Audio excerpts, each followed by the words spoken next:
வணக்கம் viewers, welcome back. Pixel 9 pro அதில் தான் ஃப்ரண்ட் கேமராவில் ஷூட் பண்ணிட்டு இருக்கேன், 4Kல ஷூட் பண்ணிட்டு இருக்கேன். எதுக்கு ப்ரோ அப்பப்போ கையை வந்து ஃப்ரேமில் அங்கேயும் இங்கேயும் கொண்டு போயிட்டு இருக்கீங்க அப்படின்னா, பிக்சலில் எப்பயுமே நான் இதுக்கு முன்னாடி நிறைய தடவை சொல்லியிருப்பேன், ஒரு பிரச்சனை இருக்குது. என்னன்னா ஃபோக்கஸ் வந்து இப்போ நான் ரொம்ப ஸ்டாட்டிக்காக நான் இருந்தேன்னு வைங்களேன், ஆட்டோமேட்டிக்காக பின்னாடி இருக்கிற இலை ஏதாவது நகர்ந்ததுன்னா அதுக்கு போயிடும். ஸோ அந்த விஷயத்தை பிரேக் பண்ணுறதுக்கு இந்த மாதிரி ஏதாவது பண்ணிக்கிட்டே இருக்கும்போது ஃபோக்கஸ் என் மேலேயே இருக்கா அப்படிங்கிறத பார்க்கலான்னு சொல்லி தான் நான் ட்ரை பண்ணுறேன். ப்ளஸ் இந்த இன்ட்ரோ வந்து நான் பிக்சல் 9 ப்ரோ தான் ரெக்கார்ட் பண்ணிக்கிட்டு இருக்கேன், 4K சாம்பிள். ஸோ இது எதுக்காக அப்படின்னு பார்க்கும்போது மொத்தம் வந்து விளாகிங் அப்படிங்கிற ஆஸ்பெக்டில் வந்து பிக்சல் ரொம்பவே எக்ஸலண்ட்டாக இருக்குது. முக்கியமாக சொல்ல போனால் அந்த கலர்ஸாக இருக்கட்டும், அதே சமயம் வந்து பார்த்தீங்கன்னா ஓவராலாக அந்த வீடியோவில் கிடைக்கக்கூடிய டீடைல்ஸாக இருக்கட்டும், இது எல்லாமே அல்ட்டியாக இருக்குது. அண்ட் ஃபோட்டோகிராஃபி மாதிரியான ஆஸ்பெக்ட்லையுமே மாஸ் தான். இருந்தாலும் பிக்சல் வந்து எப்படி இருக்குது அப்படின்னு பார்த்தீங்கன்னா, மார்க்கெட் ஸ்டாண்டர்ட் எடுக்கும்போது எப்படின்னா இப்போ 9400 கம்பேர் பண்ணாலும் சரி, இல்லாட்டி வந்து 80 கம்பேர் பண்ணாலும் சரி, அதை கம்பேர் பண்ணும்போது இதோட பெர்ஃபார்மன்ஸ், ரா பெர்ஃபார்மன்ஸ் அப்படிங்கிறது 1/3 தாங்க இருக்குது.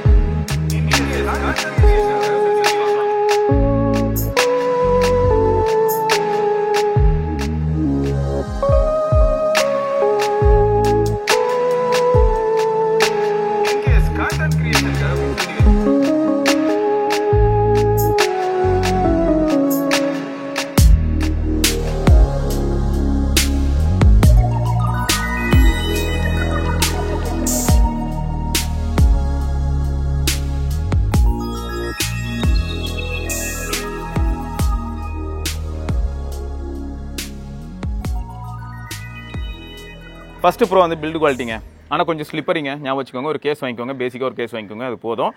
நான் மேக்ஸிமம் கேஸ் இல்லாமல் தான் யூஸ் பண்ணுறேன். கீழே வைக்கிறதுக்காக கேஸ் வாங்கி வச்சிருக்கேன்னு பார்த்துக்கோங்களேன். என்னோட பர்சனல் ஃபோனாக இருந்தால் கேஸே வாங்காமல் கூட யூஸ் பண்ணிக்கலாம். பட் இது வந்து ஃபோனான டிவைஸ் அப்படிங்கிறனால நான் வந்து கேஸ் வாங்கி தான் யூஸ் பண்ணுறேன். ஆனால் கேஸ் இல்லாமல் டே டைமில் யூஸ் பண்ணுவேன். நைட் டைமில் எங்கேயாவது கீழே வைப்போம் இல்லையா, அதே மாதிரி டேபிள் எங்கேயாவது வைக்கும்போது நான் கேஸ் இல்லாமல் வைக்கிறது கிடையாது, ஸ்க்ராச்சஸ் அவாய்ட் பண்ணுறதுக்காக. என்ன தான் நம்ம உருட்டினாலும் அது கொரில்லா கிளாஸாக இருந்தாலும் சரி, இல்லாட்டி வேறு ஏதாவது பெரிய தானோஸ் கிளாஸே வந்தாலும் சரி, கிளாஸ் ஸ்க்ராச் ஆகிறதுக்கான பாசிபிலிட்டி அதிகம். அந்த பாசிபிலிட்டி ஏற்படுத்தி கொடுக்கூடாதுன்னு பார்க்குறேன், அவ்வளோதான். அடுத்து சைஸு ப்ரீமியம் தாறு மாதிரி, இதுவும் ப்ரோ தான். அப்புறம் உங்களுக்கு டிஸ்பிளே ஸ்மாலு, ஆனால் வேறு லெவலு, செம பிரைட்டு, அவுட்டோர் விசிபிலிட்டி பிரச்சனையே இல்லை. கேமரா செட்டப் ஃபார் ஃபோட்டோகிராஃபி அல்ட்டி, வீடியோகிராஃபியும் அல்ட்டி. வீடியோகிராஃபியில் ஒரு சில காம்ப்ரமைசஸ் இருக்குது, அதை நான் சொல்லிட்டேன். Software and performance top notch, வேறு லெவல். 16 GB ரேமோட கப்பல் ஆனதுக்கப்புறமா வந்து பார்த்தீங்கன்னா சொல்ல போனால் மெமரி மேனேஜ்மெண்ட் அல்ட்டியாக இருக்குது. பேட்டரி லைஃபும் பார்த்தீங்கன்னா இந்த சைஸ் ஃபோனு 4700 mAhங்கிறனால நல்லா இருக்குது. நான் வந்து அதனால தான் சொல்கிறேன், எக்ஸலண்ட் அப்படின்னு நான் சொல்ல மாட்டேன், பட் நல்லா இருக்குது, குட் பேட்டரி லைஃப் அப்படின்னு சொல்லுவேன். ஹாப்டிக் ஃபீட்பேக் தாறு மாதிரி, ஸ்பீக்கர் சூப்பர், 7 வருஷம் அப்டேட், இது எல்லாமே வந்து ப்ராமிசிங்காக வந்து இந்த ப்ரோஸ்குள்ளே வருது. கான்ஸில் என்னெல்லாம் அப்படின்னு பார்க்கும்போது ஃபஸ்ட்டு ப்ரைஸுங்க. என்னை பொறுத்த வரைக்கும் பார்த்தீங்கன்னா இவ்வளோ காஸ்ட்டு போட்டு மார்க்கெட்டில் இருக்கிற ஃபோன்ஸ் எல்லாம் கம்பேர் பண்ணும்போது இது தேவையா அப்படின்னு நமக்கு கண்டிப்பாக ஒரு தாட் வரும். நெட்வொர்க்கு அது நான் ஆல்ரெடி தெளிவாகவே எக்ஸ்பிளைன் பண்ணிட்டேன். அப்புறம் சார்ஜிங் ஸ்பீடு, அதுவும் யோசிக்க வேண்டிய ஒரு விஷயமா தான் இருக்குது.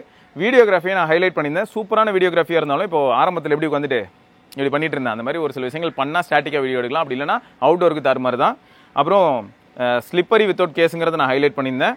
அப்புறம் ஹார்ட்வேர் வந்து கேமிங் அளவுக்கு இல்லை அப்படிங்கிறதையும் இந்த இடத்துல ஹைலைட் பண்ணுறேன். அண்ட் லாஸ்ட்டாக ஒரு விஷயம் என்னென்னா பிக்சலோட ஆஃப்டர் சேல் சப்போர்ட்டுங்க.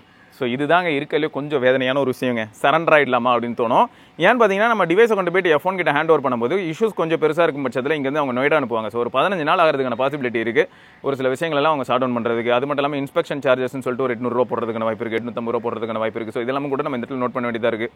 ஒரு வேதனையான ஒரு விஷயங்க. காலில் இதை சொல்லணும்னு நினச்சேன், கால் ரெக்கார்டிங் இல்லை, பிக்சலில் கால் ரெக்கார்டிங் இல்லை. இதே கூகுள் டைலர் வேறு யார்கிட்டயாவது இருந்ததுன்னா அவங்களுக்கு கால் ரெக்கார்டிங் இருக்குது, பீப் சவுண்டோடையாவது கால் ரெக்கார்ட் பண்ண முடியுது. ஆட்டோ கால் ரெக்கார்டிங் இல்லைனாலும் நம்ம எனேபிள் பண்ண முடியுது. அன்னோன் நம்பர்ஸ்க்கு ஆட்டோ கால் ரெக்கார்டிங் இருக்குது, பட் பிக்சல் யூசர்ஸ்க்கு இல்லை. ஸோ இது வந்து ரொம்ப வருந்தத்தக்க ஒரு விஷயம் தான்.